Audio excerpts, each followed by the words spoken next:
ಆತ್ಮೀಯ ವಿದ್ಯಾರ್ಥಿಗಳೇ, ಸ್ಪರ್ಧಾ ಚೇತನ ಯೂಟ್ಯೂಬ್ ಚಾನಲ್ಗೆ ತಮ್ಮೆಲ್ಲರಿಗೂ ಕೂಡ ಆತ್ಮೀಯ ಸ್ವಾಗತ. ನಾನು ನಿಮ್ಮ ಆನಂದ್ ಸರ್, ಭೂಗೋಳ ಚೇತನ ಪುಸ್ತಕದ ಲೇಖಕರು.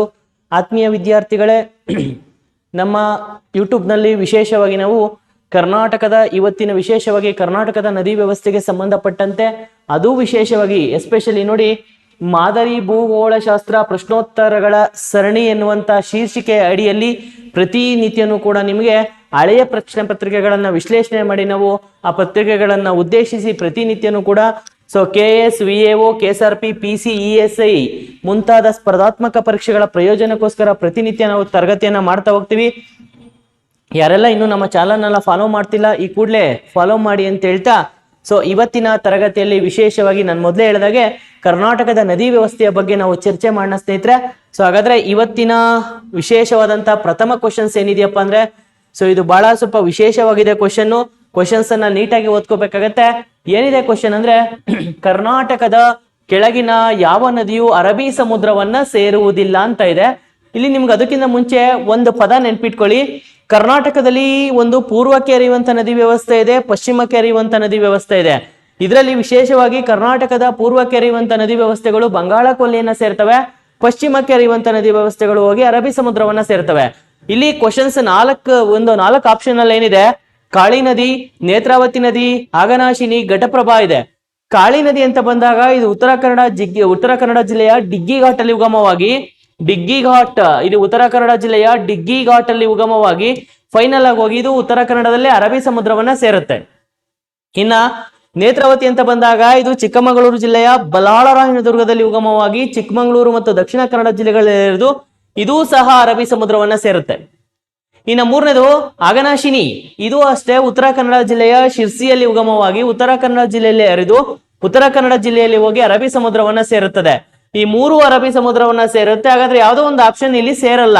ಹಾಗಾದ್ರೆ ಇದ್ಯಾವ್ದಪ್ಪ ಅಂದ್ರೆ, ಸೇರ್ದಲೇ ಇರುವಂತಹ ನದಿ ಯಾವ್ದಪ್ಪ ಅಂದ್ರೆ ನೋಡಿ, ಇದು ಘಟಪ್ರಭಾ. ಈ ಘಟಪ್ರಭಾ ಅಂತ ಬಂದಾಗ ಈ ಘಟಪ್ರಭಾ ಕೃಷ್ಣಾ ನದಿಯ ಉಪನದಿ. ಇದು ನಿಮಗೆ ಗೊತ್ತಿರಲಿ, ಮಹಾರಾಷ್ಟ್ರದ ಪಶ್ಚಿಮ ಘಟ್ಟಗಳಲ್ಲಿ ಬರುವಂತಹ ರತ್ನಗಿರಿ ಜಿಲ್ಲೆಯಲ್ಲಿ ಉಗಮವಾಗುವಂತಹ ಘಟಪ್ರಭಾ ನದಿ ಮಹಾರಾಷ್ಟ್ರ ಮತ್ತು ಕರ್ನಾಟಕದಲ್ಲಿ ಹರಿಯುತ್ತೆ. ಇದು ಫೈನಲ್ ಆಗಿ ಬಂಗಾಳ ಕೊಲ್ಲಿಯನ್ನು ಸೇರಲ್ಲ, ಬದಲಾಗಿ ಇದು ಬಾಗಲಕೋಟೆಯ ಚಿಕ್ಕ ಸಂಗಮದ ಬಳಿ ಹೋಗಿ ಕೃಷ್ಣಾ ನದಿಯನ್ನ ಸೇರುತ್ತದೆ. ಹಾಗಾಗಿ ಇಲ್ಲಿ ಕೊಟ್ಟಿರುವಂತ ಕ್ವಶನ್ಸ್ಗೆ ಸರಿಯಾದಂತ ಉತ್ತರ ಆಪ್ಷನ್ ಡಿ, ಘಟಪ್ರಭಾ ಅರಬ್ಬಿ ಸಮುದ್ರವನ್ನ ಸೇರುವುದಿಲ್ಲ. ಹಾಗಾದ್ರೆ ಘಟಪ್ರಭಾ ಏನನ್ನ ಸೇರುತ್ತೆ ಅಂತ ಬಂದಾಗ ಚಿಕ್ಕ ಸಂಗಮ, ಪ್ಲೇಸ್ ಯಾವುದು, ಚಿಕ್ಕ ಸಂಗಮದ ಬಳಿ ಫೈನಲ್ ಆಗೋಗಿ ಇದು ಕೃಷ್ಣೆಯ ಉಪನದಿ ಆಗಿರೋದ್ರಿಂದ ಇದು ಕೃಷ್ಣಾ ನದಿಯನ್ನ ಸೇರುತ್ತದೆ. ಹಾಗಾಗಿ ಈ ಒಂದು ಕ್ವಶನ್ಗೆ ಸರಿಯಾದಂತ ಉತ್ತರ ಡಿ ಅಂತೇಳಿ ಕನ್ಸಿಡರ್ ಮಾಡ್ತೀವಿ ನಾವು. ಹಾಗಾದ್ರೆ ಮುಂದಿನ ಕ್ವಶನ್ಸ್ ಏನಿದೆ ಅಂತ ನೋಡೋದಾದ್ರೆ ನೋಡಿ, ಕೆಳಗಿನ ಹೇಳಿಕೆಗಳನ್ನ ಪರಿಗಣಿಸಿ ಅಂತ ಇದೆ. ಯಮುನಾ ನದಿಯು ಗಂಗೆಯ ಅತಿ ಉದ್ದವಾದ ಉಪನದಿ ಅಂತ ಹೇಳ್ತೀವಿ. ಖಂಡಿತವಾಗ್ಲೂ 1350 ಕಿಲೋಮೀಟರ್ಗಿಂತ ಹೆಚ್ಚು ಉದ್ದ ಹರಿಯುತ್ತೆ. ಹಾಗಾಗಿ ಗಂಗಾ ನದಿ ವ್ಯೂಹದಲ್ಲೇ ದೊಡ್ಡ ಉಪನದಿ ಯಾವ್ದಪ್ಪ ಅಂದ್ರೆ ಯಮುನಾ ನದಿ ಅಂತ ಕರಿತೀವಿ. ಇನ್ನ ಸೋನಾ ನದಿಯು ಗಂಗೆಯ ಬಲದಂಡೆಯ ಉಪನದಿ ಅಂತ ಇದೆ. ಹೌದು, ಸೋನಾ ನದಿ ಗಂಗಾ ನದಿಯ ಬಲದಂಡೆಯ ಉಪನದಿ. ಯಾಕಪ್ಪ ಅಂದ್ರೆ ಇದು ಮಧ್ಯಪ್ರದೇಶದ ವಿಂಧ್ಯ ಶ್ರೇಣಿಯಲ್ಲಿ ಉಗಮವಾಗಿ ವಿಶೇಷವಾಗಿ ಮಧ್ಯಪ್ರದೇಶ ಜೊತೆಗೆ ಜಾರ್ಖಂಡ್, UP ನಲ್ಲಿ ಇರೋದು ಫೈನಲ್ ಆಗಿ ಹೋಗಿ ಬಿಹಾರದ ಸೋನಾ ನಗರದ ಬಳಿ ಗಂಗಾ ನದಿಯನ್ನ ಸೇರುತ್ತೆ. ಅದಕ್ಕೋಸ್ಕರ ಸೋನೆ ಗಂಗೆಯ ಬಲದಂಡೆಯ ಉಪನದಿ. ಇನ್ನ ಗಂಡಕ್ ಮತ್ತೆ ಕೋಸಿ ಎನ್ನುವಂಥದ್ದು ಎರಡು ನೇಪಾಳದಿಂದ ಭಾರತವನ್ನ ಪ್ರವೇಶ ಮಾಡ್ತವೆ. ಹೌದು, ಕೋಸಿ ಮತ್ತು ಗಂಡಕ್ ಅನ್ನೋದು ಎಡಭಾಗದಿಂದ ಗಂಗಾ ನದಿಯ ಎಡಭಾಗದ ಉಪನದಿಯಾಗಿದ್ದು, ಗಂಡಕ್ ಮತ್ತೆ ಕೋಸಿ ನದಿಯು ನೇಪಾಳದ ಭಾಗದಲ್ಲಿ ಉಗಮವಾಗಿ ನೇಪಾಳದಿಂದ ಭಾರತವನ್ನ ಪ್ರವೇಶ ಮಾಡ್ತವೆ. ಹಾಗಾಗಿ ಕೊಟ್ಟಿರುವಂತಹ 3 ಸ್ಟೇಟ್ಮೆಂಟ್ ಸರಿಯಾಗಿದೆ ಸ್ನೇಹಿತರೆ. ಹಾಗಾದ್ರೆ ಸರಿಯಾದಂತ ಹೇಳಿಕೆಗಳನ್ನ ಆರಿಸಿ ಬರೀರಿ ಅಂತ ಬಂದಾಗ ಇಲ್ಲಿ ಎ ನಲ್ಲಿ 1 ಮಾತ್ರ ಅಂತ ಇದೆ, ಬಿ ನಲ್ಲಿ 2, 3 ಮಾತ್ರ ಅಂತ ಇದೆ, ಸಿ ನಲ್ಲಿ 1, 3 ಮಾತ್ರ ಅಂತ ಇದೆ, ಡಿ ನಲ್ಲಿ ಇದೆ 1, 2, 3 ಅಂತ. ಹಾಗಾಗಿ ನಾನು ಈ 3 ಕೂಡ ಅನಾಲಿಸಿಸ್ ಮಾಡಿದೀನಿ. 3 ಕೂಡ ಇದರಲ್ಲಿ ಸರಿಯಾದಂತ ಉತ್ತರ. ಇದರಲ್ಲಿ ವಿಶೇಷವಾಗಿ ನೇಪಾಳದಿಂದ ಬರುವಂತ ಕೋಸಿ ನದಿ ಏನಿದೆ, ಇದ್ರ ಮೇಲೆ ಯಾವಾಗ್ಲೂ ಕೂಡ ಕ್ವಶನ್ ಆಗ್ತಾ ಇರುತ್ತೆ. ನೇಪಾಳದಲ್ಲಿ ಕೋಸಿ ನದಿಯನ್ನ ಏನಂತ ಕರೀತಾರೆ ಅಂತ ಕೇಳ್ತಾನೆ. ಅರುಣಾ ನದಿ ಅಂತೇಳಿ ನೇಪಾಳದಲ್ಲಿ ಕರೀತಾರೆ. ನಮ್ಮ ಭಾರತಕ್ಕೆ ಬಂದಾಗ ಇದನ್ನ ಸಪ್ತಕೋಸಿ ಅಂತ ಕರೀತಾರೆ. And one more important point ಏನಪ್ಪಾ ಅಂದ್ರೆ, ಕೋಸಿಯನ್ನ ಬಿಹಾರದ ದುಃಖಕಾರಕ ನದಿ ಅಂತ ಕರಿತೀವಿ. Sir of the Bihar state ಅಂತ ಕರಿತೀವಿ. ಒಟ್ಟಾರೆಯಾಗಿ ಈ ಒಂದು ಸೆಕೆಂಡ್ ಕ್ವಶನ್ಸ್ಗೆ ಸರಿಯಾದಂತ ಉತ್ತರ ಆಪ್ಷನ್ ಡಿ ಅಂತ ಹೇಳ್ತೀವಿ ಸ್ನೇಹಿತರೆ. ನೆಕ್ಸ್ಟ್ ಮುಂದಕ್ಕೆ ನಾವು ಮಾತಾಡೋದಾದ್ರೆ ಮುಂದಿನ ಕ್ವಶನ್ ಯಾವ್ದಿದೆ ಅಂದ್ರೆ, ವಿಶೇಷವಾಗಿ ನೋಡಿ ಸ್ನೇಹಿತರೆ, ಮುಂದಿನ ಕ್ವಶನ್ಗೆ ಹೋಗೋಕ್ಕಿಂತ ಮತ್ತೊಂದು ವಿಶೇಷ ಸೂಚನೆ ಏನಪ್ಪಾ ಅಂದ್ರೆ, ಇದೇ 3ನೇ ತಾರೀಕು ನಮ್ಮ ಸ್ಪರ್ಧಾ ಚೇತನ ಅಕಾಡೆಮಿನಲ್ಲಿ ಹೊಸ ಬ್ಯಾಚ್ ಪ್ರಾರಂಭ ಆಗ್ತಾ ಇದೆ. ವಿಶೇಷವಾಗಿ ನಾವು VAO, KS, ESI, PDO ಹುದ್ದೆಗಳನ್ನ ಟಾರ್ಗೆಟ್ ಮಾಡಿ ನಾವು ಒಂದು ಬ್ಯಾಚ್ ಅನ್ನ ಮಾಡ್ತಾ ಇದೀವಿ. ಯಾರೆಲ್ಲ ಆಸಕ್ತಿ ಇದೆ ಸೊ ನಿಮ್ಮ ಫ್ರೆಂಡ್ಗೂ ಕೂಡ ಇದನ್ನ ಶೇರ್ ಮಾಡಿ. ಸೊ ಹೆಚ್ಚಿನ ಮಾಹಿತಿಗೋಸ್ಕರ ಇಲ್ಲಿ ನೋಡಿ ನಂಬರ್ ಕಾಣ್ತಾ ಇದೆ 9880991791ಗೆ ಅಥವಾ 9632344329ಗೆ ಕಾಂಟ್ಯಾಕ್ಟ್ ಮಾಡಿ ಅಂತ ಹೇಳ್ತಾ ಇದೀವಿ. ಸೊ ನಮ್ಮ ಸಂಸ್ಥೆಯಲ್ಲಿರುವಂತಹ ಫೆಸಿಲಿಟೀಸ್ ಗಳೇನಿದಾವೆ ನೋಡಿ, ಎಲ್ಲ ಫೆಸಿಲಿಟೀಸ್ ಗಳನ್ನ ಒಳಗೊಂಡಿದೆ ನಮ್ಮ ಸಂಸ್ಥೆ. ಸೊ ಯಾರೆಲ್ಲರಿಗೂ ಆಸಕ್ತಿ ಇದೆ ಸೊ ನಿಮ್ಮ ಫ್ರೆಂಡ್ಗೂ ಕೂಡ ಶೇರ್ ಮಾಡಿ ಅಂತ ಹೇಳ್ತಾ, ಸೊ ನಾವು ಮುಂದಿನ ಕ್ವಶನ್ಗೆ ಹೋಗೋಣ ಸ್ನೇಹಿತರೆ. ಇಲ್ಲಿ ಏನಿದೆ ಕ್ವಶನ್ ಅಂತ ಬಂದಾಗ, ವೇದಾವತಿ ನದಿಯು ಯಾವ ನದಿಯ ಉಪನದಿ ಆಗಿದೆ? ನೆನ್ಪಿಟ್ಕೋಬೇಕು. ಇದಕ್ಕಿಂತ ಮುಂಚೆ ವೇದಾವತಿ ಅಂತ ಬಂದಾಗ, ವೇದಾವತಿ ನದಿ ಎಲ್ಲುಟ್ಟುತ್ತಪ್ಪ ಅಂದ್ರೆ ಚಿಕ್ಕಮಗಳೂರು ಜಿಲ್ಲೆಯ ಬಾಬಾ ಬುಡಂಗಿರಿ ಪರ್ವತ ಶ್ರೇಣಿಯಲ್ಲಿ ಉಗಮವಾಗುವಂತ ವೇದಾವತಿ ನದಿ ಚಿಕ್ಕಮಗಳೂರು ಅಂಡ್ ವಿಶೇಷವಾಗಿ ಚಿತ್ರದುರ್ಗ ಜಿಲ್ಲೆಯಲ್ಲಿ ಹರಿದು ಫೈನಲ್ ಆಗಿ ಇದು ಆಂಧ್ರ ಪ್ರದೇಶಕ್ಕೆ ಹೋಗಿ, ಆಂಧ್ರ ಪ್ರದೇಶದಿಂದ ವಾಪಸ್ ಕರ್ನಾಟಕಕ್ಕೆ ಬಂದು ಬಳ್ಳಾರಿ ಜಿಲ್ಲೆಯ ಸಿರಗುಪ್ಪದ ಬಳಿ ಹೋಗಿ ತುಂಗಾಭದ್ರಾ ನದಿಯನ್ನ ಸೇರುತ್ತೆ. ಇದು ವೇದಾವತಿ ನದಿಯ ರೂಟ್ ಮ್ಯಾಪ್. ಇನ್ನು ವೇದಾವತಿ ನದಿ ಅಂತ ಬಂದಾಗ ನೀವು ನೆನ್ಪಿಟ್ಕೊಳ್ಳಿ ಸ್ನೇಹಿತರೆ, ವೇದಾವತಿ ನದಿ ಅಂತ ಬಂದಾಗ ಯಾವಾಗ್ಲೂ ವೇದಾವತಿ ನದಿಯ ಬಗ್ಗೆ ಕ್ವಶನ್ ಕೇಳೋದೇನಪ್ಪ ಅಂದ್ರೆ, ವೇದಾವತಿ ನದಿಗೆ ಕಟ್ಟಿರುವಂತಹ ಪ್ರಮುಖ ಅಣೆಕಟ್ಟು ಯಾವುದು ಅಂತ ಕೇಳ್ತೇನೆ. ವೇದಾವತಿ ನದಿಗೆ ಕಟ್ಟಿರುವಂತಹ ಪ್ರಮುಖ ಅಣೆಕಟ್ಟು ಮಾರಿಕಣಿವೆ ಡ್ಯಾಮ್ ಅಥವಾ ವಾಣಿ ವಿಲಾಸ ಸಾಗರ ಅಣೆಕಟ್ಟೆನ ಚಿತ್ರದುರ್ಗ ಜಿಲ್ಲೆಯ ಹಿರಿಯೂರು ತಾಲೂಕಲ್ಲಿ ನಿರ್ಮಾಣ ಮಾಡಲಾಗಿದೆ. ಸೊ ಹಾಗಾಗಿ ಅದರ ಮಾಹಿತಿ ಆದ್ಮೇಲೆ ಇವತ್ತಿನ ಕ್ವಶನ್ಸ್ಗೆ ಸರಿಯಾದಂತ ಉತ್ತರ ವೇದಾವತಿ ಯಾವ ನದಿಯ ಉಪನದಿ ಅಂತ ಬಂದಾಗ ಆಪ್ಷನ್ ಎ. ನಾನು ಆಲ್ರೆಡಿ ಎಕ್ಸ್ಪ್ಲನೇಷನ್ಸ್ ಅನ್ನ ಮಾಡಿದೀನಿ, ಹಾಗಾಗಿ ನಿಮ್ಗೆ ಉತ್ತರ ಗೊತ್ತಿರುತ್ತೆ. ಕೃಷ್ಣಾ ನದಿಯ ಉಪನದಿ, ತುಂಗಭದ್ರಾ ನದಿಯ ಉಪನದಿ, ಕಾವೇರಿಯ ಉಪನದಿ, ಭೀಮಾ ನದಿಯ ಉಪನದಿ. ಹಾಗಾದ್ರೆ ಸೊ ಕಾಮೆಂಟ್ ಮಾಡಿ ಉತ್ತರ ಯಾವುದು ಅಂತ. ತುಂಗಭದ್ರಾ ನದಿಯ ಉಪನದಿ ಯಾವ್ದಪ್ಪ ಅಂದ್ರೆ, ವೇದಾವತಿ ಯಾವ ನದಿಯ ಉಪನದಿ ಅಂದ್ರೆ ತುಂಗಭದ್ರಾ ನದಿಯ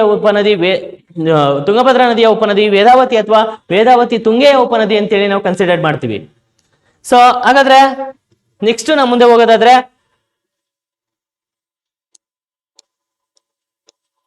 ಸ್ಟೇಟ್ಮೆಂಟ್ ಮೇಲಿದೆ ಕೆಳಗಿನ ಹೇಳಿಕೆಗಳನ್ನ ಪರಿಗಣಿಸಿ ಅಂತ. ಕೆಳಗಿನ ಹೇಳಿಕೆಗಳನ್ನ ಪರಿಗಣಿಸಿ ಸರಿಯಾದಂತ ಉತ್ತರವನ್ನು ಆಯ್ಕೆ ಮಾಡಿ ಅಂತೇಳಿ. ಪೆನ್ನಾರ್ ಮತ್ತು ಪಾಲಾರ್ ನದಿಗಳು ಪೂರ್ವಾಭಿಮುಖವಾಗಿ ಹರಿಯುತ್ತವೆ. ಅಂದ್ರೆ ಇದು ಚಿಕ್ಕಬಳ್ಳಾಪುರ ಜಿಲ್ಲೆಯ ನಂದಿದುರ್ಗ ಮತ್ತು ಚೆನ್ನಕೇಶವ ಬೆಟ್ಟದಲ್ಲಿ ಉಗಮವಾಗುವಂತಹ ಪೆನ್ನಾರ್ ಮತ್ತು ಪಾಲಾರ್ ನದಿಗಳು ಕರ್ನಾಟಕದ ಪೂರ್ವ ದಿಕ್ಕಿಗೆ ಹರ್ಕೊಂಡು ಹೋಗ್ತವೆ. ಸೊ ಹಾಗಾಗಿ ಫಸ್ಟ್ ಸ್ಟೇಟ್ಮೆಂಟ್ ಸರಿ ಇದೆ. ಇನ್ನ ಎರಡೂ ನದಿಗಳು ಬಂಗಾಳ ಕೊಲ್ಲಿಯನ್ನ ಸೇರುತ್ತವೆ. ಹೌದು, ಸ್ಟೇಟ್ಮೆಂಟ್ ಸರಿ ಇದೆ. ಎರಡೂ ನದಿಗಳು ಉಗಮ ಪಶ್ಚಿಮ ಘಟ್ಟ ಅಂತ ಇದೆ. ತಪ್ಪು. ಯಾಕಪ್ಪ ಅಂದ್ರೆ ನಾನು ಮುಂಚೆನೆ ಹೇಳ್ದಂಗೆ ಇವು ಚಿಕ್ಕಬಳ್ಳಾಪುರ ಜಿಲ್ಲೆಯ ನಂದಿ ಬೆಟ್ಟ ಮತ್ತು ಚೆನ್ನಕೇಶವ ಬೆಟ್ಟದಲ್ಲಿ ಹುಟ್ಟುತ್ತವೆ. ಇವು ಯಾವುದೇ ಕಾರಣಕ್ಕೂ ಪಶ್ಚಿಮ ಘಟ್ಟಗಳಲ್ಲಿ ಉಗಮವಾಗಲ್ಲ. ಹಾಗಾಗಿ ಇಲ್ಲಿ ಸಿ ಸ್ಟೇಟ್ಮೆಂಟ್ ತಪ್ಪಿದೆ. ಹಾಗಾಗಿ ಮೊದಲು ಮತ್ತು ಎರಡು ಹೇಳಿಕೆಗಳು ಸರಿಯಾಗಿರೋದ್ರಿಂದ ಈ ಒಂದು ಕ್ವಶನ್ಸ್ಗೆ ಸರಿಯಾದಂತ ಉತ್ತರ ಯಾವ್ದು ಬರುತ್ತಪ್ಪ ಅಂದ್ರೆ 1 ಮತ್ತು 2 ಮಾತ್ರ ಅಂತ ಹೇಳ್ತೀವಿ. ಸೊ 1 ಮಾತ್ರ 2 ಅಂತ ಬಂದಾಗ ಪೆನ್ನಾರ್ ಪಾಲಾರ್ ಎರಡೂ ನದಿಗಳು ಬಂಗಾಳ ಕೊಲ್ಲಿಯನ್ನ ಸೇರುತ್ತವೆ. ಇದು ಸರಿಯಾದಂತ ಉತ್ತರ ಅಂತೇಳಿ ಸೆಲೆಕ್ಟ್ ಮಾಡ್ತೀವಿ ಸ್ನೇಹಿತರೆ. ಸೊ ಆಪ್ಷನ್ ಎ ಇದಕ್ಕೆ ಸರಿಯಾದಂತ ಉತ್ತರ. ಸೊ ಇನ್ನು ಯಾರೆಲ್ಲ ನಮ್ಮ ಚಾನಲ್ ಫಾಲೋ ಮಾಡಿಲ್ಲ, ಫಾಲೋ ಮಾಡಿ. ನಿಮ್ಗೆ ಹೆಚ್ಚು ಹೆಚ್ಚು ಇನ್ಫಾರ್ಮೇಶನ್ಸ್ ಅನ್ನ ಪ್ರತಿನಿತ್ಯ ನಿಮ್ಗೆ ಶೇರ್ ಮಾಡ್ತಾ ಹೋಗ್ತೀವಿ. ಸೊ ಯಾಕಂದ್ರೆ ಎಲ್ಲಾ ಎಕ್ಸಾಮ್ಸ್ ಅನ್ನ ನೀವು ತೆಗೆದು ನೋಡಿದಾಗ, ತಿರುವಿ ನೋಡಿದಾಗ ನದಿ ವ್ಯವಸ್ಥೆಗಳು, ಜಲಪಾತಗಳು, ಅಣೆಕಟ್ಟೆಗಳ ಮೇಲೆ ನಿಮ್ಗೆ ಕ್ವಶನ್ಸ್ ಇದ್ದೇ ಇರುತ್ತೆ. ಸೊ ಒನ್ ಮೋರ್, ಇದು ಸುಮಾರು ಸತತ 7-8 ಎಕ್ಸಾಮ್ ಅಲ್ಲಿ ರಿಪೀಟ್ ಕ್ವಶನ್ ಏನಪ್ಪಾ ಅದಂದ್ರೆ, ಘಟಪ್ರವಾಹ ನದಿಯಿಂದ ನಿರ್ಮಾಣಗೊಂಡಿರುವಂತಹ ಪ್ರಸಿದ್ಧ ಜಲಪಾತ ಯಾವುದು ಅಂತ ಇದೆ. ಆಪ್ಷನ್ ಎ ಗೋಕಾಕ್ ಜಲಪಾತ, ಬಿ ಜೋಗ್ ಜಲಪಾತ, ಶಿವನ ಸಮುದ್ರ ಜಲಪಾತ, ಮಾಗೋಡು ಜಲಪಾತ ಅಂತ ಇದಾವೆ. 4 ಜಲಪಾತಗಳಲ್ಲಿ ಘಟಪ್ರವಾಹ ನದಿಯ ಜಲಪಾತ ಯಾವುದು ಅಂತ ಬಂದಾಗ ನೋಡಿ ಸ್ನೇಹಿತರೆ, ಇಲ್ಲಿ ಮಾಗೋಡು ಜಲಪಾತ. ಫಸ್ಟ್ ಮಾಗೋಡು ಜಲಪಾತವನ್ನ ನಾವು ನೋಡೋದಾದ್ರೆ, ಮಾಗೋಡು ಜಲಪಾತವನ್ನ ನಿರ್ಮಾಣ ಮಾಡುವಂತ ನದಿ ಸೊ ಗಂಗಾವಳ್ಳಿ ಬೇಡ್ತಿ ನದಿ. ಇದು ಉತ್ತರ ಕನ್ನಡ ಜಿಲ್ಲೆಯಲ್ಲಿ, ಯುಕೆ ಅಂತ ಬರೆದಿರ್ತೀವಿ ನೋಡಿ, ಉತ್ತರ ಕನ್ನಡ ಜಿಲ್ಲೆಯಲ್ಲಿ ಮಾಗೋಡು ಜಲಪಾತವನ್ನ ಗಂಗಾವಳ್ಳಿ ಬೇಡ್ತಿ ನದಿ ನಿರ್ಮಾಣ ಮಾಡುತ್ತೆ. ಇನ್ನ ಶಿವನ ಸಮುದ್ರಂ ಜಲಪಾತ ಅಂತ ಬಂದಾಗ, ಈ ಶಿವನ ಸಮುದ್ರಂ ಜಲಪಾತವು ಕಾವೇರಿ ನದಿಯಿಂದ ನಿರ್ಮಾಣ ಆಗುತ್ತೆ. ಮಂಡ್ಯ ಜಿಲ್ಲೆಯ ಮಳವಳ್ಳಿ ತಾಲೂಕಲ್ಲಿ ಇದೆ ಜಲಪಾತ. ಈ ಶಿವನ ಸಮುದ್ರಂ ಬಳಿ ಕಾವೇರಿ 2 ಕವಲುಗಳಾಗಿ ಧುಮುಕುತ್ತೆ. ಎಡಭಾಗದ ಕವಲನ್ನ ಗಗನಚುಕ್ಕಿ ಅಂತ ಕರಿತೀವಿ. ಮಂಡ್ಯ ಜಿಲ್ಲೆಯಲ್ಲಿ ನಿರ್ಮಾಣ ಆದ್ರೆ ಬಲಭಾಗದ ಕವಲನ್ನ ಬರಚುಕ್ಕಿ ಜಲಪಾತ ಅಂತ ಕರಿತೀವಿ. ಸೊ ಚಾಮರಾಜನಗರ ಜಿಲ್ಲೆಯ ಕೊಳ್ಳೇಗಾಲ ತಾಲೂಕಲ್ಲಿ ನಿರ್ಮಾಣ ಮಾಡುತ್ತೆ ಶಿವನ ಸಮುದ್ರ ಜಲಪಾತವನ್ನ. ಇನ್ನ ಜೋಗ್ ಜಲಪಾತ ಅಂತ ಬಂದಾಗ very famous water falls in Karnataka state ಯಾವ್ದಪ್ಪ ಅದಂದ್ರೆ ಜೋಗ್ ಜಲಪಾತ. ಇದು ಶರಾವತಿ ನದಿಯಿಂದ ನಿರ್ಮಾಣ ಆಗತ್ತೆ ಶಿವಮೊಗ್ಗ ಜಿಲ್ಲೆನಲ್ಲಿ. ಹಾಗಾಗಿ ಸೊ ಇಲ್ಲಿ ನೋಡಿ ಹಾಗಾದರೆ ಇಲ್ಲಿ ಕೊಟ್ಟಿರುವಂತಹ ಕ್ವಶನ್ಸ್ಗೆ ಸರಿಯಾದಂತ ಉತ್ತರ ಯಾವ್ದಪ್ಪ ಅಂದ್ರೆ ಗೋಕಾಕ್ ಜಲಪಾತ ಅಂತ ಕರಿತೀವಿ. ಯಾಕಪ್ಪ ಅಂದ್ರೆ ಕೃಷ್ಣಾ ನದಿಯ ಉಪನದಿಯಾದಂತಹ ಘಟಪ್ರಭಾ ನದಿಯು ಬೆಳಗಾವಿ ಜಿಲ್ಲೆಯ ಗೋಕಾಕ್ ಪಟ್ಟಣದ ಬಳಿ ಸುಂದರವಾದಂತಹ ಕರ್ನಾಟಕದ ನಯಾಗಾರವಾದಂತಹ ಗೋಕಾಕ್ ಜಲಪಾತವನ್ನ ನಿರ್ಮಾಣ ಮಾಡಿದೆ. ಸೊ ಹಾಗಾಗಿ ಇದನ್ನ ನಾವು ಸರಿಯಾದಂತ ಉತ್ತರ ಅಂತೇಳಿ ಆಯ್ಕೆ ಮಾಡ್ತೀವಿ ಸ್ನೇಹಿತರೆ. ಆಪ್ಷನ್ ಎ ಇದಕ್ಕೆ ಸರಿಯಾಗಿದೆ. ಕರ್ನಾಟಕದ ನಯಾಗಾರ ಯಾವುದು ಅಂತ ಕೇಳಿದಾಗ ಗೋಕಾಕ್ ಜಲಪಾತ, ಭಾರತದ ನಯಾಗಾರ ಯಾವುದು ಅಂತ ಕೇಳಿದಾಗ ನಾವು ಬರಿಬೇಕಾಗತ್ತೆ ಚಿತ್ರಕೋಟೆ ಫಾಲ್ಸ್. ಈ ಚಿತ್ರಕೋಟೆ ಫಾಲ್ಸ್ ಅಂತ ಬಂದಾಗ ಇದು ನಿಮ್ಗೆ ಗೊತ್ತಿರಲಿ ಸ್ನೇಹಿತೆ, ಛತ್ತೀಸ್ಗಢದಲ್ಲಿದೆ. ಈ ಚಿತ್ರಕೋಟೆ ಫಾಲ್ಸ್ ಅನ್ನ ನಿರ್ಮಾಣ ಮಾಡುವಂತ ನದಿ ಯಾವುದು ಅಂತ ಕೇಳಿದ್ರೆ ಸೊ ಇಂದ್ರಾವತಿ ನದಿಯಿಂದ, ಯಾವ ನದಿಯಿಂದ? ಇಂದ್ರಾವತಿ ನದಿಯಿಂದ ಚಿತ್ರಕೋಟೆ ಫಾಲ್ಸ್ ಛತ್ತೀಸ್ಗಢದಲ್ಲಿ ನಿರ್ಮಾಣ ಆಗತ್ತೆ. ಇಂದ್ರಾವತಿ ಯಾವ ನದಿಯ ಉಪನದಿ ಅಂತ ಕೇಳಿದಾಗ ಇಂದ್ರಾವತಿ ನದಿಯು ಗೋದಾವರಿಯ ಉಪನದಿ ಅಂತೇಳಿ ನಾವು ಕರಿತೀವಿ. ಗೋದಾವರಿ ನದಿಯ ಉಪನದಿಯಾದಂತ ಇಂದ್ರಾವತಿ ನದಿಯಿಂದ ನಮಗೆ ವಿಶೇಷವಾಗಿ ಚಿತ್ರಕೋಟೆ ಫಾಲ್ಸ್ ನಿರ್ಮಾಣ ಆಗತ್ತೆ. ಇನ್ನ ಪ್ರಪಂಚದ ನಯಾಗಾರ ಎಲ್ಲಿದೆ ಅಂತ ಕೇಳಿದಾಗ ಪ್ರಪಂಚದ ನಯಾಗಾರ ಸ್ನೇಹಿತ ಅಮೆರಿಕಾದಲ್ಲಿದೆ ಅಂತ ಬರೀಬೇಕಾಗತ್ತೆ. ಇದಿಷ್ಟು ನಿಮ್ಗೆ ಗೋಕಾಕ್ ಫಾಲ್ಸ್ ಬಗ್ಗೆ ನಾವು ಮಾತಾಡೋದಾದ್ರೆ. ಹಾಗಾದ್ರೆ ಸ್ನೇಹಿತರೆ ಮುಂದಿನ ಕ್ವಶನ್ಸ್ ಯಾವ್ದಿದೆ ಅಂತ ನಾವು ಮಾತಾಡೋದಾದ್ರೆ ಕೆಳಗಿನ ಹೇಳಿಕೆಗಳನ್ನ ಪರಿಗಣಿಸಿ ಸರಿಯಾದಂತ ಉತ್ತರವನ್ನ ಆಯ್ಕೆ ಮಾಡಿ ಅಂತ ಇದೆ. ಸೊ ನೋಡಿ ಸ್ನೇಹಿತರೆ, ಕೆಳಗಿನ ಹೇಳಿಕೆಗಳು ಅಂತ ಬಂದಾಗ ಗೋದಾವರಿಯು ಭಾರತದ ಅತಿ ಉದ್ದದ ಪರ್ಯಾಯ ದ್ವೀಪದ ನದಿಯಾಗಿದೆ. ಸೊ ಹೌದು. ಯಾಕಪ್ಪ ಅಂದ್ರೆ ಪರ್ಯಾಯ ದ್ವೀಪದ ನದಿ ಅಂತ ಬಂದಾಗ ಭಾರತದ ಪರ್ಯಾಯ ಪ್ರಸ್ಥಭೂಮಿಯಲ್ಲೇ ಅತಿ ಉದ್ದವಾಗಿ ಹರಿಯುತ್ತೆ. ಕಾರಣ ಯಾಕಪ್ಪ ಅಂದ್ರೆ 1465 ಕಿಲೋಮೀಟರ್ ಉದ್ದ ಹರಿಯುತ್ತೆ. ಇದಕ್ಕಿಂತ ಹೆಚ್ಚು ಉದ್ದ ಹರಿಯುವಂತ ನದಿ ಇಲ್ಲ. ಹಾಗಾಗಿ ಇದು ಉದ್ದವಾದ ನದಿ. ಇದನ್ನ ಬಿಟ್ರೆ ಕೃಷ್ಣ ಹರಿಯುತ್ತೆ 1400. ಸೊ ಬಟ್ ಇಲ್ಲಿ ಉದ್ದವಾದ ನದಿ ಕೇಳಿದಾನೆ, ಹಾಗಾಗಿ ಗೋದಾವರಿ ಕ್ಲಿಯರ್ ಆಗಿದೆ. ಇನ್ನ ಕೃಷ್ಣಾ ನದಿಯ ಪ್ರಮುಖ ಉಪನದಿಗಳಲ್ಲಿ ತುಂಗಭದ್ರಾ ಕೂಡ ಒಂದಾಗಿದೆ. ಸೊ ಕೃಷ್ಣಾ ನದಿಯ ಉಪನದಿಗಳಲ್ಲೇ ಅತಿ ಪ್ರಮುಖವಾದಂತ ಉಪನದಿ, ಅತಿ ಉದ್ದವಾದಂತ ಉಪನದಿ ಅಂತೇಳಿ ನಾವು ತುಂಗಭದ್ರಾ ನದಿಯನ್ನ ಕನ್ಸಿಡರ್ ಮಾಡ್ತೀವಿ. ಹಾಗಾಗಿ ಬೀನೂ ಕೂಡ ಸರಿಯಾಗಿದೆ, ಎರಡೂ ಕೂಡ ಸರಿಯಾಗಿದೆ. ಇನ್ನ ಕಾವೇರಿ ನದಿಯು ಮಹಾನದಿಗಿಂತ ಉದ್ದವಾಗಿದೆ ಅಂತ ಇದೆ. ಇದು ತಪ್ಪು. ಯಾಕಪ್ಪ ಅಂದ್ರೆ ಕಾವೇರಿ 805 ಕಿಲೋಮೀಟರ್ ಆಸುಪಾಸು ಹರಿದ್ರೆ ನಮ್ಮ ಮಹಾನದಿ ಏನಿದೆ ಇದು 865ರಿಂದ 900 ಕಿಲೋಮೀಟರ್ ಆಸುಪಾಸು ಹರಿಯುತ್ತೆ. ಹಾಗಾಗಿ ಕಾವೇರಿಗಿಂತ ಉದ್ದವಾದ ನದಿ ಯಾವ್ದಪ್ಪ ಅಂದ್ರೆ ಮಹಾನದಿ. ಸೊ ಇಂಥ ಮಹಾನದಿ ವಿಶೇಷವಾಗಿ ಛತ್ತೀಸ್ಗಢ ಮತ್ತು ಒಡಿಶಾದಲ್ಲಿ ಹರಿಯುತ್ತೆ. ಸೊ ಇದು ಛತ್ತೀಸ್ಗಢದ ಸಿಹಾವದಲ್ಲಿ ಹುಟ್ಟುತ್ತೆ. ಇದನ್ನ ಒಡಿಶಾದ ಕಣ್ಣೀರಿನ ನದಿ ಅಂತ ಕರಿತೀವಿ. ಜೊತೆಗೆ ಮಹಾನದಿಗೆ ಒಡಿಶಾ ರಾಜ್ಯದಲ್ಲಿ ಭಾರತದ ಉದ್ದವಾದಂತ ಅಣೆಕಟ್ಟೆಯಾದಂತ ಹಿರಾಕುಡ್ ಅಣೆಕಟ್ಟೆಯನ್ನ ಕಟ್ಟಿದೀವಿ. ಸೊ ಹಾಗಾಗಿ ಇಲ್ಲಿ ಸಿ ಏನಾಗತ್ತಪ್ಪ ಅಂದ್ರೆ ತಪ್ಪಾಗತ್ತೆ.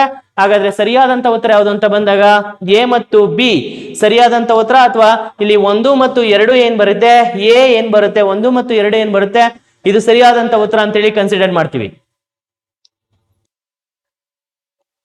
ನೀವು ನದಿ ವ್ಯವಸ್ಥೆಗಳಲ್ಲಿ ಖಂಡಿತವಾಗ್ಲೂ ನಿಮಗೆ ಕ್ವಶನ್ಸ್ ಇದ್ದೇ ಇರುತ್ತೆ ಸ್ನೇಹಿತರೆ. ನೀವು ನೋಡ್ಬೇಕಾಗತ್ತೆ, ನದಿ ವ್ಯವಸ್ಥೆನ ಸ್ಟಡಿ ಮಾಡ್ಬೇಕಾಗತ್ತೆ. ನದಿ ವ್ಯವಸ್ಥೆನ ಎಡದಂಡೆ ಉಪನದಿಗಳಾವುದು, ಬಲದಂಡೆ ಉಪನದಿಗಳಾವುದು, ಎಡಕ್ಕೆ ಯಾವ್ದು ಹೋಗುತ್ತೆ, ಬಲಕ್ಕೆ ಯಾವ್ದು ಸೇರುತ್ತೆ, ಯಾವ ಅಣೆಕಟ್ಟುಗಳು ನಿರ್ಮಾಣ ಆಗುತ್ತೆ, ಯಾವ ಜಲಪಾತಗಳು ನಿರ್ಮಾಣ ಆಗುತ್ತೆ, ಎಲ್ಲವನ್ನ ಈಚ್ ಅಂಡ್ ಎವ್ರಿಥಿಂಗ್ ಅನ್ನ ನೀವು ಸ್ಟಡಿ ಮಾಡ್ಲೇಬೇಕಾಗುತ್ತೆ. ಸೊ ವೆರಿ ವೆರಿ ಇಂಪಾರ್ಟೆಂಟ್ ಹೇಳಿದೀನಿ. ಇನ್ನ ಕರ್ನಾಟಕದ ಯಾವ ನದಿಯು ಕೇರಳ ರಾಜ್ಯದಿಂದ ಕರ್ನಾಟಕವನ್ನ ಪ್ರವೇಶ ಮಾಡುತ್ತೆ ಅಂತ ಕೇಳಿದರೆ ಸೊ ಆಪ್ಷನ್ ಎ ಕಬಿನಿ ಅಂತ ಇದೆ, ಆಪ್ಷನ್ ಎ ತುಂಗಾ ಇದೆ, ಘಟಪ್ರಭಾ ಇದೆ, ಕಾಳಿ ಇದೆ. ಸೊ ಇಲ್ಲಿ ನೋಡಿ, ಮೊದಲನೇದು ಕಾಳಿ ನದಿಯ ಬಗ್ಗೆ ನಾವು ಡಿ ಇಂದ ನೋಡೋದಾದ್ರೆ, ಕಾಳಿ ನದಿಯ ಬಗ್ಗೆ ನಾವು ಮಾತಾಡೋದಾದ್ರೆ, ಕಾಳಿ ನದಿ ಅಂತ ಬಂದಾಗ ಇದು ಕರ್ನಾಟಕದಲ್ಲೇ ಹುಟ್ಟುತ್ತೆ, ಕರ್ನಾಟಕದಲ್ಲೇ ಎಂಡ್ ಆಗುತ್ತೆ. ಕೇರಳಕ್ಕೂ ಇದಕ್ಕೂ ಸಂಬಂಧ ಇಲ್ಲ, ಯಾಕಂದ್ರೆ ಉತ್ತರ ಕನ್ನಡ ಜಿಲ್ಲೆಯ ನದಿ. ಇನ್ನ ಘಟಪ್ರಭಾ ನದಿ ಅಂತ ಬಂದಾಗ ಇದು ಮಹಾರಾಷ್ಟ್ರದಲ್ಲಿ ಹುಟ್ಟಿ ಕರ್ನಾಟಕವನ್ನ ಪ್ರವೇಶ ಮಾಡಿ ಕರ್ನಾಟಕದಲ್ಲಿ ಎಂಡ್ ಆಗತ್ತೆ. ಇನ್ನು ತುಂಗಾ ಅಂತ ಬಂದಾಗ ಇದು ಶಿವಮೊಗ್ಗ ಚಿಕ್ಕಮಗಳೂರು ಭಾಗದಲ್ಲಿ ಉಗಮವಾಗಿ ಶಿವಮೊಗ್ಗ ಜಿಲ್ಲೆಯ ಕೂಡ್ಲಿ ಬಳಿ ತುಂಗಭದ್ರಾ ನದಿಯಾಗಿ ಸಂಗಮವಾಗಿ ನಂತರ ಇದು ಆಂಧ್ರ ಪ್ರದೇಶ ಆ ಭಾಗ ಕರ್ಕೊಂಡು ಹೋಗುತ್ತೆ. ಇದು ಕೂಡ ಕೇರಳಕ್ಕೆ ಹೋಗಲ್ಲ. ಸೊ ಹಾಗಾದ್ರೆ ಇಲ್ಲಿ ಕೊಟ್ಟಿರುವಂತಹ ಆಪ್ಷನ್ಸ್ಗೆ ಕೇರಳದಿಂದ ಕರ್ನಾಟಕವನ್ನ ಪ್ರವೇಶ ಮಾಡುವಂತ ನದಿ ಯಾವುದು ಅಂತ ಬಂದಾಗ ಕಬಿನಿ ಅಥವಾ ಕಪಿಲೆ ಅಂತ ಕರಿತೀವಿ. ಇದು ಕಾವೇರಿಯ ಬಲದಂಡೆಯ ಉಪನದಿ. ಉತ್ತರ ವೈನಾಡು ಕೇರಳದಲ್ಲಿ ಹುಟ್ಟುತ್ತೆ. ಎಲ್ಲಿ ಹುಟ್ಟುತ್ತೆ? ಉತ್ತರ ವೈನಾಡು ಕೇರಳದಲ್ಲಿ ಹುಟ್ಟುತ್ತೆ. ಉತ್ತರ ವೈನಾಡು ಕೇರಳದಲ್ಲಿ ಹುಟ್ಟಿ ಇದು ಹುಟ್ಟಬೇಕಾದ್ರೆ ನೋಟ್ ಮಾಡ್ಕೊಳ್ಳಿ, ಮಾನವಂತ ಪಾಡಿಯೋಳ್ ಪಾನಾಮ್ರೋಳ್ ಎನ್ನುವಂತ 2 ಪ್ರತ್ಯೇಕ ನೀರಿನ ಮೂಲಗಳೊಂದಿಗೆ ಹುಟ್ಟಿ ವೈನಾಡಿನಲ್ಲಿ ಕಬಿನಿಯಾಗಿ ಸಂಗಮವಾಗಿ ಹೆಗ್ಗಡದೇವನ ಕೋಟೆ ಮೈಸೂರು ಜಿಲ್ಲೆಯ HD ಕೋಟೆ ತಾಲೂಕು ಮೂಲಕ ಕರ್ನಾಟಕವನ್ನ ಪ್ರವೇಶ ಮಾಡಿ. ನಿಮಗೆ ಗೊತ್ತಿರಲಿ ಸ್ನೇಹಿತರೆ, ಹೆಗ್ಗಡದೇವನ ಕೋಟೆ ವಿಶೇಷವಾಗಿ ನಮ್ಗೆ ನೋಡಿ ಇಲ್ಲೇನ್ ಕೇಳ್ತಾನಪ್ಪ ಅಂದ್ರೆ ಕರ್ನಾಟಕದ ಅತಿ ದೊಡ್ಡ ದೇವಾಲಯವಾದಂತ ನಂಜನಗೂಡಿನ ಶ್ರೀಕಂಠೇಶ್ವರ ದೇವಾಲಯವು ಕಬಿನಿ ನದಿಯ ದಡದ ಮೇಲಿದೆ. ಅಂಡ್ ವೆರಿ ವೆರಿ ಇಂಪಾರ್ಟೆಂಟ್, ಹೆಗ್ಗಡದೇವನ ಕೋಟೆ ತಾಲೂಕಲ್ಲಿ ಈ ನದಿಗೆ ಸೊ ಕಬಿನಿ ಅಣೆಕಟ್ಟೆಯನ್ನ ಕಟ್ಟಲಾಗಿದೆ. ಸೊ ಅದನ್ನು ಕೂಡ ನೀವು ನೋಟ್ ಮಾಡ್ಕೋಬೇಕಾಗತ್ತೆ. ಒಟ್ಟಾರೆಯಾಗಿ ನಾವು ನದಿ ವ್ಯವಸ್ಥೆಗಳು ಬಂದಾಗ ನದಿ ವ್ಯವಸ್ಥೆ ಬಗ್ಗೆ ನಾವು ಹೆಚ್ಚು ಚರ್ಚೆ ಮಾಡೋಣ. ಫೈನಲ್ ಆಗಿ ಕಬಿನಿ ಏನಿದೆ ಇದು ಕರ್ನಾಟಕದ ತ್ರಿವೇಣಿ ಸಂಗಮವಾದಂತ ಟಿ ನರಸೀಪುರದ ಬಳಿ. ನೋಟ್ ಮಾಡ್ಕೋಬೇಕು, ಕರ್ನಾಟಕದ ತ್ರಿವೇಣಿ ಸಂಗಮವಾದಂತ ಟಿ ನರಸೀಪುರದ ಬಳಿ ಇದು ಕಾವೇರಿ ನದಿಯನ್ನ ಸೇರುತ್ತದೆ. ಟಿ ನರಸೀಪುರದ ಬಳಿ ಕಾವೇರಿ, ಕಬಿನಿ, ಸ್ಫಟಿಕಾ ನದಿಗಳು ಸಂಗಮವಾಗ್ತವೆ. ಇದನ್ನ ನಾವು ಕರ್ನಾಟಕದ ತ್ರಿವೇಣಿ ಸಂಗಮ ಅಂತ ಹೇಳಿ ಕರಿತೀವಿ. ಹಾಗಾದ್ರೆ ಭಾರತದ ತ್ರಿವೇಣಿ ಸಂಗಮ ಯಾವುದು? ಭಾರತದ ತ್ರಿವೇಣಿ ಸಂಗಮದಲ್ಲಿ ಸಂಗಮವಾಗುವಂತ ನದಿಗಳು ಯಾವುದು? ಖಂಡಿತವಾಗ್ಲೂ ನೀವು ಕಮೆಂಟ್ ನಲ್ಲಿ ಉತ್ತರವನ್ನು ತಿಳಿಸಬೇಕಾಗತ್ತೆ. ಭಾರತದ ತ್ರಿವೇಣಿ ಸಂಗಮದ ಬಗ್ಗೆ ಮಾಹಿತಿಯನ್ನ ನೀವೇ ತಿಳಿಸಬೇಕಾಗತ್ತೆ. ಸೊ ಇನ್ನು ನೆಕ್ಸ್ಟ್, ಈ ಹೇಳಿಕೆಗಳನ್ನ ಪರಿಗಣಿಸಿ ಸರಿಯಾದಂತ ಉತ್ತರವನ್ನ ಆಯ್ಕೆ ಮಾಡಿ ಅಂತ ಇದೆ.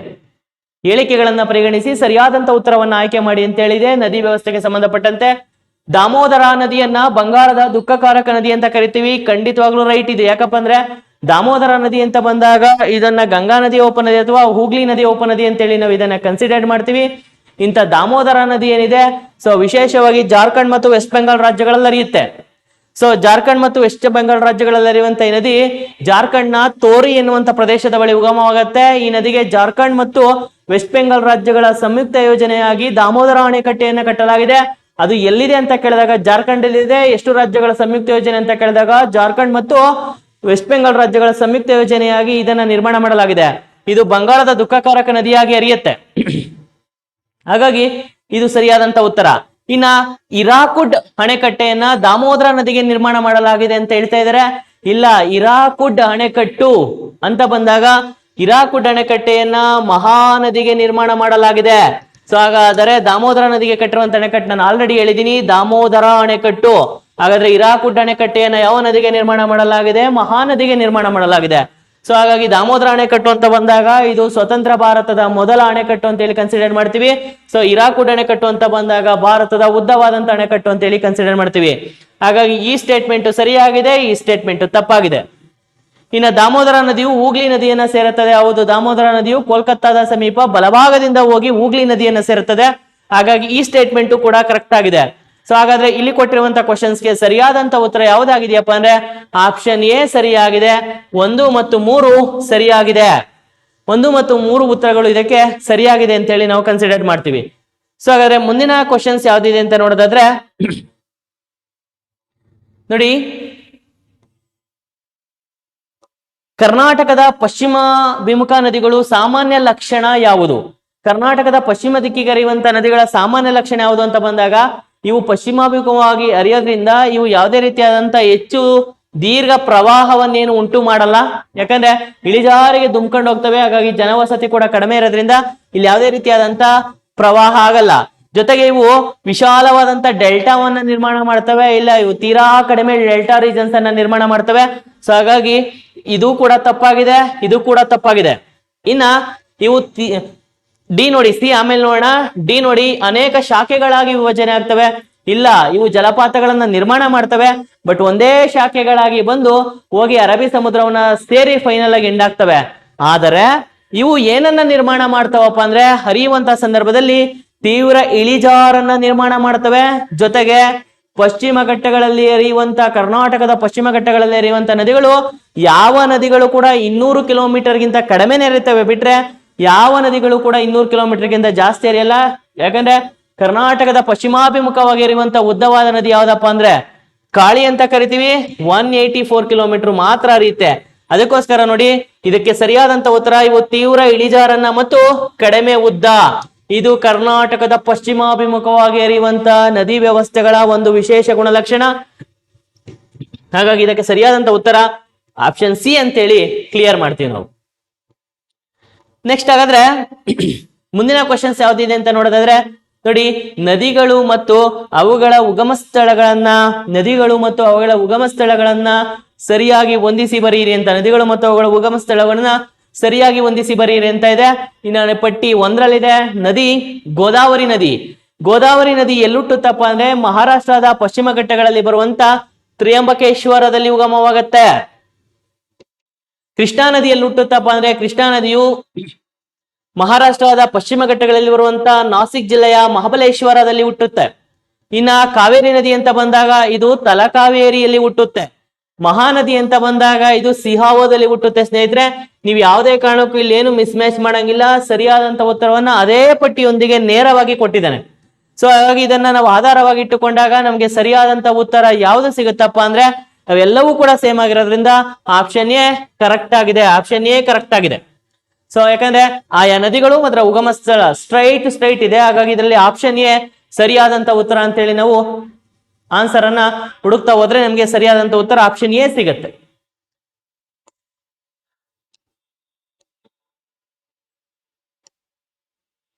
ನೆಕ್ಸ್ಟ್ ನೋಡಿ ಸ್ನೇಹಿತರೆ, ಬಹಳ ವಿಶೇಷವಾದಂತ ಅಣೆಕಟ್ಟು ರೇಣುಕಾ ಸಾಗರ ಅಥವಾ ನವಿಲು ತೀರ್ಥ ಅಣೆಕಟ್ಟೆಯನ್ನ ಯಾವ ನದಿಗೆ ನಿರ್ಮಾಣ ಮಾಡಲಾಗಿದೆ ಅಂತ. Option A Ghataprabha, option B Malaprabha, option C Vedavati, option D Bhima ನದಿ ಅಂತ. ಇಲ್ಲಿ ನೋಡಿ, ಇಲ್ಲಿ ಘಟಪ್ರಭಾ ನದಿ ಅಂತ ಬಂದಾಗ ಘಟಪ್ರಭಾ ನದಿಗೆ ಕಟ್ಟಿರುವಂತ ಅಣೆಕಟ್ಟೆ ಯಾವ್ದಪ್ಪ ಅಂದ್ರೆ ಇಡಕಲ್ ಜಲಾಶಯ. ಇಡಕಲ್ ಜಲಾಶಯ ಅಥವಾ ಇದನ್ನ ನಾವು ರಾಜ ಲಕ್ಕಮ್ಮಗೌಡ ಜಲಾಶಯ ಅಂತ ಕರಿತೀವಿ. ಇಡಕಲ್ ಜಲಾಶಯ ಅಥವಾ ರಾಜ ಲಕ್ಕಮ್ಮಗೌಡ ಜಲಾಶಯ ಅಂತ ಕರಿತೀವಿ. ಮಲಪ್ರಭಾ ನದಿ ಆಮೇಲೆ ಮಾತಾಡುವ ಸ್ನೇಹಿತರೆ. ಇನ್ನು ವೇದಾವತಿ ನದಿ ಅಂತ ಬಂದಾಗ ವೇದಾವತಿ ನದಿಗೆ ಕಟ್ಟಿರುವಂತ ಅಣೆಕಟ್ಟು ಸೊ ಮಾರಿ ಕಣಿವೆ ಡ್ಯಾಮ್.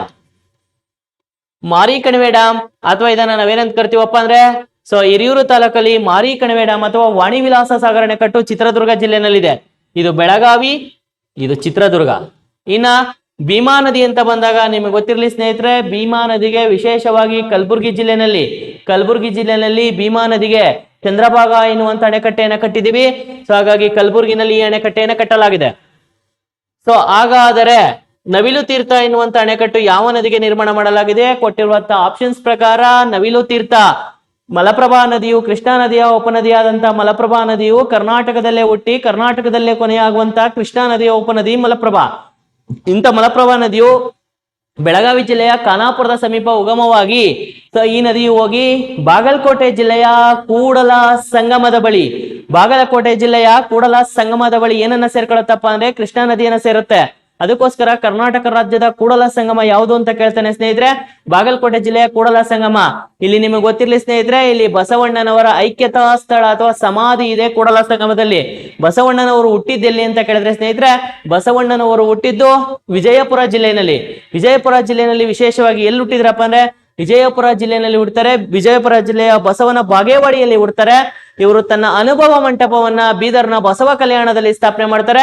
ಇವರು ಲಿಂಗೈಕ್ಯರಾಗಿದ್ದೆಲ್ಲಪ್ಪ ಅಂದ್ರೆ ಸೊ ಬಾಗಲಕೋಟೆನಲ್ಲಿ ಇವರ ಸಮಾಧಿ ಇದೆ ಅಂತ ಹೇಳ್ತೀವಿ. ಇವರು ಯಾರ ಆಸ್ಥಾನದಲ್ಲಿ ಮಂತ್ರಿಗಳಾಗಿದ್ರು ಅಂತ ಕೂಡ ಕೇಳ್ತಾರೆ. ಇವರು ಕಳಚೂರಿಯ ಬಿಜ್ಜಳನ ಆಸ್ಥಾನದಲ್ಲಿ ಮಂತ್ರಿಗಳಾಗಿದ್ದವರು ಬಸವಣ್ಣನವರು. ಸೊ ಹಾಗಾಗಿ ಇದು ಮಲಪ್ರಭಾ ನದಿ. ಅದಕ್ಕೋಸ್ಕರನೇ ತುಂಬಾ ವಿಶೇಷವಾದಂತ ನದಿ. ಇದು ಬೆಳಗಾವಿ ಜಿಲ್ಲೆಯ ಸವದತ್ತಿ ಎನ್ನುವಂತ ಗ್ರಾಮದ ಬಳಿ ಹರಿಬೇಕಾದ್ರೆ ಅತ್ಯಂತ ಆಳವಾದ ಕಂದರದಲ್ಲಿ ಹರಿಯುವಂತ ಈ ಮಲಪ್ರಭಾ ನದಿಯನ್ನ ಆ ಒಂದು ಭಾಗವನ್ನ ನಾವು ನವಿಲು ತೀರ್ಥ ಅಂತ ಕರಿತೀವಿ. ಆ ನವಿಲು ತೀರ್ಥದ ಬಳಿ ಈ ನದಿಗೆ ರೇಣುಕಾ ಸಾಗರ ಜಲಾಶಯ ಎನ್ನುವಂತ ಅಣೆಕಟ್ಟೆಯನ್ನ ಕಟ್ಟಲಾಗಿದೆ. ಸೊ ಹಾಗಾಗಿ ರೇಣುಕಾ ಸಾಗರ ಜಲಾಶಯ ಯಾವ ನದಿಗೆ ನಿರ್ಮಾಣ ಮಾಡಲಾಗಿದೆ ಅಂತ ಬಂದಾಗ ಆಪ್ಷನ್ ಬಿ ಮಲಪ್ರಭಾ ನದಿ ಅಂತೇಳಿ ನಾವು ಸೆಲೆಕ್ಟ್ ಮಾಡ್ತೀವಿ ಸ್ನೇಹಿತರೆ. ಬಹಳ ಇಂಪಾರ್ಟೆಂಟು.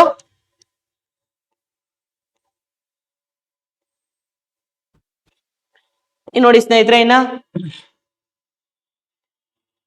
ಕೆಳಗಿನ ಜೋಡಿಗಳನ್ನ ಪರಿಗಣಿಸಿ, ನದಿಗಳು ಮತ್ತು ಅದರ ಅಣೆಕಟ್ಟುಗಳನ್ನ ಪರಿಗಣಿಸಿ ಅಂತ ಇದೆ. ಮೊದಲನೇದು ಹಿರಾಕುಡ್ ಅಣೆಕಟ್ಟು. ಸೊ ಮಹಾನದಿಗೆ ನಿರ್ಮಾಣ ಮಾಡಲಾಗಿದೆ ಒಡಿಶಾ ರಾಜ್ಯದಲ್ಲಿ. ಹಿರಾಕುಡ್ ಅಣೆಕಟ್ಟೆಯನ್ನ ಭಾರತದ ಉದ್ದವಾದ ಹಿರಾಕುಡ್ ಅಣೆಕಟ್ಟೆಯನ್ನ ಮಹಾನದಿಗೆ ಒಡಿಶಾ ರಾಜ್ಯದಲ್ಲಿ ನಿರ್ಮಾಣ ಮಾಡಲಾಗಿದೆ. ಇದು ಭಾರತದ ಉದ್ದವಾದಂತ ಅಣೆಕಟ್ಟು, ಹಾಗಾಗಿ ಇದು ಸರಿಯಾಗಿದೆ. ಇನ್ನ ಸರ್ದಾರ್ ಸರೋವರ ಅಣೆಕಟ್ಟು, ನರ್ಮದಾ ವ್ಯೂಹದಲ್ಲಿ ಅತಿ ದೊಡ್ಡ ಅಣೆಕಟ್ಟು ಯಾವ್ದಪ್ಪ ಅಂದ್ರೆ ಸರ್ದಾರ್ ಸರೋವರ ಅಣೆಕಟ್ಟು ಅಥವಾ ಇದನ್ನ ಸರ್ದಾರ್ ವಲ್ಲಭಾಯ್ ಪಟೇಲ್ ಅಣೆಕಟ್ಟು ಅಂತ ಕರಿತೀವಿ. ಗುಜರಾತ್ ರಾಜ್ಯದಲ್ಲಿ ನಿರ್ಮಾಣ ಮಾಡಲಾಗಿದೆ. 163 ಮೀಟರ್ ಹೈಟ್ ಇದೆ. ಹಾಗಾಗಿ ಸರ್ದಾರ್ ಸರೋವರ ಅಣೆಕಟ್ಟು ನರ್ಮದಾ ನದಿಗೆ ಗುಜರಾತ್ ಕರೆಕ್ಟ್ ಆಗಿದೆ. ನಮ್ಮ ಬಾಕ್ರಾನಂಗಲ್ ಅಣೆಕಟ್ಟು ಪ್ರಸ್ತುತ ಭಾರತದ 2ನೇ ಎತ್ತರವಾದಂತ ಅಣೆಕಟ್ಟು. 225.6 ಮೀಟರ್ ಹೈಟ್ ಇದೆ. ಇದನ್ನ ಸಿಂಧು ನದಿಯ ಉಪನದಿ ಆದಂತ ಸಟ್ಲೇಜ್ ನದಿಗೆ ಹಿಮಾಚಲ ಪ್ರದೇಶದ ಬಿಲಾಸ್ಪುರ ಜಿಲ್ಲೆಯ ಬಾಕ್ರಾನಂಗಲ್ ಗ್ರಾಮದ ಬಳಿ ಕಟ್ಟಲಾಗಿದೆ. ಸೊ ಹಾಗಾಗಿ ಇದು ಕೂಡ ಸರಿಯಾಗಿದೆ ಸ್ನೇಹಿತರೆ. ಇನ್ನ ತೆಹಿರಿ ಅಂತ ಬರುತ್ತೆ, ಭಾಗೀರಥಿ. ತೆಹಿರಿ ಅಣೆಕಟ್ಟು ಅಂತ ಬಂದಾಗ ಪ್ರಸ್ತುತ ಭಾರತದ ಎತ್ತರವಾದಂತ ಅಣೆಕಟ್ಟೆ ಆದಂತಹ ತೆಹಿರಿ ಅಣೆಕಟ್ಟೆಯನ್ನ ಭಾಗೀರಥಿ ನದಿಗೆ ಉತ್ತರಾಖಂಡ್ ರಾಜ್ಯದಲ್ಲಿ ನಿರ್ಮಾಣ ಮಾಡಲಾಗಿದೆ. ಹಾಗಾಗಿ ಕೆಳಗಿನ ಜೋಡಿಗಳಲ್ಲಿ ಸರಿಯಾದಂತ ಉತ್ತರವನ್ನು ಆಯ್ಕೆ ಮಾಡಿ ಅಂತ ಬಂದಾಗ ನೋಡಿ ಸ್ನೇಹಿತರೆ, 4 ಕೂಡ ಈ ಕೊಟ್ಟಿರುವಂತ 4 ಕೂಡ ಸರಿಯಾಗಿದೆ. ಹಾಗಾಗಿ ಡಿ 1, 2, 3 ಮತ್ತು 4 ಕೂಡ ಸರಿಯಾಗಿದೆ ಸ್ನೇಹಿತರೆ. ಸೊ ಇದಾದ್ಮೇಲೆ ನಾವು ಮುಂದಕ್ಕೆ ನೋಡೋದಾದ್ರೆ ತುಂಗಾ ಮತ್ತು ಭದ್ರಾ ನದಿಗಳು ಎಲ್ಲಿ ಸಂಗಮವಾಗ್ತವೆ? ಯಾಕಂದ್ರೆ ಹುಟ್ಟಬೇಕಾದ್ರೆ ತುಂಗನೇ ಬೇರೆ ಭದ್ರನೇ ಬೇರೆ. ತುಂಗಾ ಮತ್ತು ಭದ್ರಾ ನದಿಗಳು ಪ್ರತ್ಯೇಕ ಮೂಲದಲ್ಲಿ ಹುಟ್ಟುತ್ತವೆ. ತುಂಗನೇ ಬೇರೆ ಭದ್ರನೇ ಬೇರೆ. ನಂತರ ಇವು ಶಿವಮೊಗ್ಗ ಜಿಲ್ಲೆಯಲ್ಲಿ ಎಲ್ಲಿ ಸಂಗಮವಾಗ್ತವೆ ಅನ್ನೋದು ಕ್ವಶನ್. ಅದಕ್ಕಿಂತ ಮುಂಚೆ ತುಂಗಾ ನದಿಯ ಬಗ್ಗೆ ನಾವು ಮಾತಾಡೋದಾದ್ರೆ, ತುಂಗಾ ನದಿಗೆ ಒಂದು ಅಣೆಕಟ್ಟೆಯನ್ನು ಕಟ್ಟಲಾಗಿದೆ. ಶಿವಮೊಗ್ಗ ಜಿಲ್ಲೆಯ ಟೌನ್ ಅಲ್ಲಿ ತುಂಗಾ ನದಿಗೆ ಗಾಜನೂರು ಅಣೆಕಟ್ಟೆಯನ್ನು ಕಟ್ಟಲಾಗಿದೆ. ಇಂಥ ತುಂಗಾ ನದಿ ಶೃಂಗೇರಿ ಶಾರದಾ ಪೀಠದ ಮೂಲಕ ಹರ್ಕೊಂಡು ಹೋಗುತ್ತೆ ಸ್ನೇಹಿತರೆ. ಇಂಥ ತುಂಗಾ ನದಿಯ ಬ್ಯಾಕ್ ವಾಟರ್ ಅಲ್ಲೇ ಇದೆ. ಸೊ ಸಕ್ಕರೆ ಬೈಲು ಆನೆ ಬಿಡಾರ ಕ್ಯಾಂಪ್ ತುಂಗಾ ನದಿಯ ಬ್ಯಾಕ್ ವಾಟರ್ ಅಲ್ಲಿ ಕಂಡು ಬರುತ್ತೆ. ತುಂಗಾ ನದಿಯ ಬ್ಯಾಕ್ ವಾಟರ್ ಅಲ್ಲಿ ಕಂಡು ಬರುವಂತ ವೈಲ್ಡ್ ಲೈಫ್ ಯಾವುದು ಅಂತ ಕೇಳಿದಾಗ ಯಾವ್ದನ್ನ ಬರಿಬೇಕಾಗತ್ತೆ ಅಂದ್ರೆ ಸಕ್ಕರೆ ಬೈಲೆ ಆನೆ ಬಿಡಾರವನ್ನ ಬರಿಬೇಕಾಗತ್ತೆ. ಇನ್ನ ನೆಕ್ಸ್ಟ್ ಭದ್ರಾ ನದಿ ಅಂತ ಬಂದಾಗ, ಭದ್ರಾ ನದಿಯು ಅಷ್ಟೇ ವಿಶೇಷವಾಗಿ ಚಿಕ್ಕಮಂಗ್ಳೂರು ಭಾಗದಲ್ಲಿ ಉಗಮವಾಗಿ ಚಿಕ್ಕಮಂಗ್ಳೂರು ಮತ್ತು ಶಿವಮೊಗ್ಗದಲ್ಲಿ ಹರಿಯುತ್ತೆ. ಇದು ಭದ್ರಾವತಿ ಪಟ್ಟಣದ ಮೂಲಕ ಹರಿಯುತ್ತೆ. ಚಿಕ್ಕಮಂಗ್ಳೂರು ಮತ್ತು ಶಿವಮೊಗ್ಗ ಗಡಿಯಲ್ಲಿ ಹರಿಬೇಕಾದ್ರೆ ಚಿಕ್ಕಮಂಗ್ಳೂರು ಜಿಲ್ಲೆಯ ತರೀಕೆರೆ ತಾಲೂಕಿನ ಲಕ್ಕವಳ್ಳಿ ಗ್ರಾಮದ ಬಳಿ ಭದ್ರಾ ನದಿಗೆ ಭದ್ರಾ ಅಣೆಕಟ್ಟೆಯನ್ನ ಕಟ್ಟಲಾಗಿದೆ. ಸೊ ಈ ಭದ್ರಾ ಅಣೆಕಟ್ಟೆಯನ್ನು ಕಟ್ಟಲಾಗಿದೆ. ಈ ಭದ್ರಾ ನದಿಯ ಬ್ಯಾಕ್ ವಾಟರ್ ಅಲ್ಲಿ ಭದ್ರಾ ವೈಲ್ಡ್ ಲೈಫ್ ಇದೆ, ಭದ್ರಾ ಟೈಗರ್ ರಿಸರ್ವ್ ಈ ಭದ್ರಾ ನದಿಯ ಬ್ಯಾಕ್ ವಾಟರ್ ಅಲ್ಲ ಇದೆ. ಇಂಥ ಭದ್ರಾ ನದಿ ಚಿಕ್ಕಮಂಗ್ಳೂರಲ್ಲಿ ಹರಿಬೇಕಾದ್ರೆ ಸುಂದರವಾದಂತ ಎಬ್ಬೆ ಫಾಲ್ಸ್ ಅನ್ನು ಸಹ ನಿರ್ಮಾಣ ಮಾಡಿದೆ. ಎಬ್ಬೆ ಫಾಲ್ಸ್ ಅನ್ನು ಸಹ ನಿರ್ಮಾಣ ಮಾಡಿದೆ. ಒಟ್ಟಾರೆಯಾಗಿ ಇದು ಹರ್ಕೊಂಬಂದು ಎಲ್ಲಿ ಸಂಗಮ ಹೋಗುತ್ತೆ ಅಂತ ಬಂದಾಗ ಶಿವಮೊಗ್ಗ ಜಿಲ್ಲೆಯ ಕೂಡ್ಲಿ ಬಳಿ, ಶಿವಮೊಗ್ಗ ಜಿಲ್ಲೆಯ ಕೂಡ್ಲಿ ಬಳಿ ಪ್ರತ್ಯೇಕ ಮೂಲಗಳಾಗಿ ಬರುವಂತಹ ತುಂಗಭದ್ರಾ ನದಿ ಕೂಡ್ಲಿ ಬಳಿ ತುಂಗಭದ್ರಾ ನದಿಯಾಗಿ ಸಂಗಮ ಹೋಗ್ತದೆ. ಅಲ್ಲಿಂದ ಈ ನದಿಯನ್ನ ನಾವು ತುಂಗಭದ್ರಾ ನದಿ ಅಂತೇಳಿ ಕರಿತೀವಿ ಸ್ನೇಹಿತರೆ. ಇದಿಷ್ಟು ಇವತ್ತಿನ ತರಗತಿಯ ಪ್ರಶ್ನೆ ಪತ್ರಿಕೆಗಳ ವಿಶ್ಲೇಷಣೆ ಸ್ನೇಹಿತರೆ. ಮುಂದಿನ ನಾಳಿನ ತರಗತಿಯಲ್ಲಿ ಮತ್ತಷ್ಟು ನದಿ ವ್ಯವಸ್ಥೆಗಳಿಗೆ ಸಂಬಂಧಪಟ್ಟಂತ ಮತ್ತಷ್ಟು ಪ್ರಶ್ನೆಗಳೊಂದಿಗೆ ನಿಮ್ಮ ಮುಂದೆ ಬರ್ತೀನಿ. ಎಲ್ಲರಿಗೂ ಒಳ್ಳೆಯದಾಗ್ಲಿ. Thank you.